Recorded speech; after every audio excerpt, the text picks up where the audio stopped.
बिस्मिल्लाहिर्रहमानिर्रहीम अस्सलाम वालेकुम। आज मैं आपके लिए शलजम और चिकन की रेसिपी लाई हूँ, जो तकरीबन हर घर में पसंद की जाने वाली सब्ज़ी है। और गर्मियों में तो बहुत ज़्यादा लोग इसका इस्तेमाल करते हैं और करना भी चाहिए। 1.5-2 किलो शलजम है, इसको मैंने छिलका उतार के इनको मैंने रफली कटिंग करके प्रेशर में ऐड किया है। इसको हम प्रेशर में गलाएंगे। और एक मुट्ठी पालक की, इसको भी पालक को भी अच्छे से आपने धो के 3 से 4 पानियों में फिर इसको बारीक बारीक कटिंग करके इसके अंदर ऐड कर दिया है। और 1 गिलास मैंने पानी का इसके अंदर ऐड किया है। और सीटी जब चलेगी उसके बाद का हमने टाइम नोट करना है। 10 मिनट हमने इसको मीडियम आंच के ऊपर गलाना है। और दूसरी साइड पे हमने एक कढ़ाई में 1 कप सरसों का ऑयल लिया है। आप कोई सा भी ऑयल इस्तेमाल कर सकते हैं। तो एक बड़े साइज़ की प्याज को रफली कटिंग मैंने करके इसके अंदर गुलाबी कलर आने तक भून लिया है।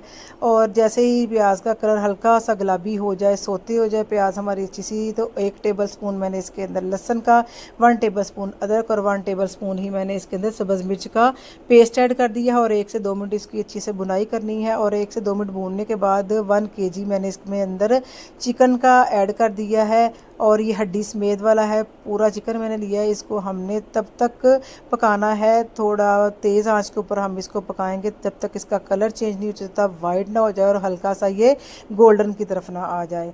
तो ये देखें 4 से 5 मिनट के बाद चिकन हमारा अच्छे से वाइट हो गया है और ये हल्का सा गोल्डन सा भी हो गया है। तो इसके अंदर मैंने 1 टेबल स्पून नमक ऐड किया है। आप नमक अपनी पसंद के मुताबिक ऐड कीजिएगा। हाफ़ टी स्पून हल्दी का और 1 टीस्पून भर के मैंने इसके अंदर लाल मिर्च पाउडर का, और थोड़ी सी मैंने इसके अंदर कलवंजी यानी कि आधा टीस्पून के अंदर डाल दिया। और 1 से 2 मिनट इसकी हमने अच्छे से इसकी मीडियम आंच के ऊपर भुनाई करनी है।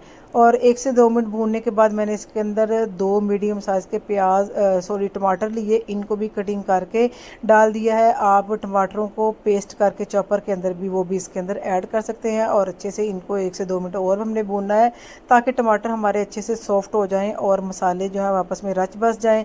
2 से 3 मिनट भूनने के बाद मैंने इसके अंदर तकरीबन 3 से 4 टेबल स्पून पानी के ऐड किए हैं। और इसको हमने लो फ्लेम के ऊपर ढक्कन दे के 10 से 12 मिनट का टाइम देना है। और 10 से 12 मिनट के बाद अगर चिकन हमारा ताज़ा है तो 10 से 12 मिनट काफ़ी है। और अगर फ्रीज़ हुआ है तो फिर आप टाइम थोड़ा ज़्यादा भी लगा सकते हैं। चेक कर लें, जैसे ही चिकन अगर सख्त हो तो 5 से 10 मिनट और भी लो फ्लेम के ऊपर आप इसको पका सकते हैं।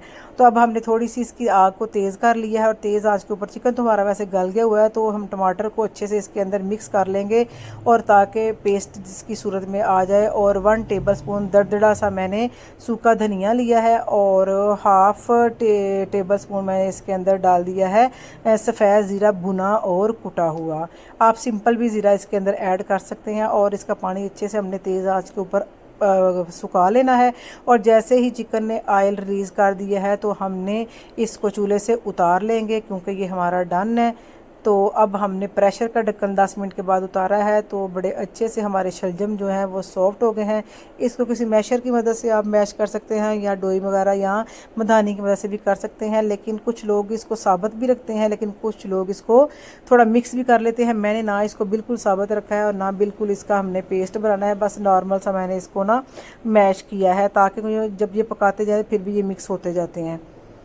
तो अब कढ़ाई को दोबारा हमने मीडियम आंच के ऊपर रख लिया है। और साथ ही हमने जो शलजम हमने बॉयल किए हैं वो भी इसके अंदर ऐड कर दिए। इसी स्टेज पे अगर आपको रेसिपी अच्छी लगे तो वीडियो को लाइक कर दें, चैनल को भी सब्सक्राइब कर लें और अपना फीडबैक भी कमेंट सेक्शन में ज़रूर दिया करें। और ये चीनी मैंने डाली है, क्योंकि जो शलजम होते हैं थोड़े से कसैले और कड़वे होते हैं। अगर उनके अंदर 1 टेबल स्पून या अपनी पसंद के मुताबिक आप चीनी इस्तेमाल कर लें। मैंने 1 टेबल स्पून इस्तेमाल की है। हाफ़ टी स्पून मैंने डाल दिया है काली मिर्च पाउडर का, और हाफ़ टी स्पून ही मैंने डाल दिया है गरम मसाला पाउडर का। इन सब चीज़ों को हमने मीडियम आंच के ऊपर अच्छे से मिक्स करते जाना है और पकाना है जब तक घी रिलीज़ ना हो जाए और हमारे शलजम के अंदर मसाला जो अच्छे से रच बस ना जाए और भुन ना जाए। तो तकरीबन 5 से 7 मिनट हमने इसकी बुनाई की है। और इसके ऊपर धनिया जो धो के मैंने वो भी इसके ऊपर ऐड कर दिया है। और 4 से 5 सब्ज़ मिर्चें वो भी इसके अंदर ऐड कर देनी है। और 3 से 4 मिनट आपने अच्छे से इसकी और बुनाई करनी है, ताकि इसका फ्लेवर जो है वो और भी मज़ीद अच्छा हो जाए और अच्छे से इनकी ना खुशबू आना स्टार्ट हो जाए। तो अब ये हमारे तैयार है बिल्कुल। आप इसको चावलों के साथ सर्व करें या रोटी के साथ सर्व करें, ये आपकी पसंद के ऊपर डिपेंड करता है। तो कैसी लगी आपको रेसिपी हमारी, अपना फीडबैक ज़रूर कमेंट सेक्शन में दिया करें। तो इंशाल्लाह मिलते हैं फिर एक और नई ज़बरदस्त सी रेसिपी के साथ। तो तब तक के लिए अल्लाह हाफिज़।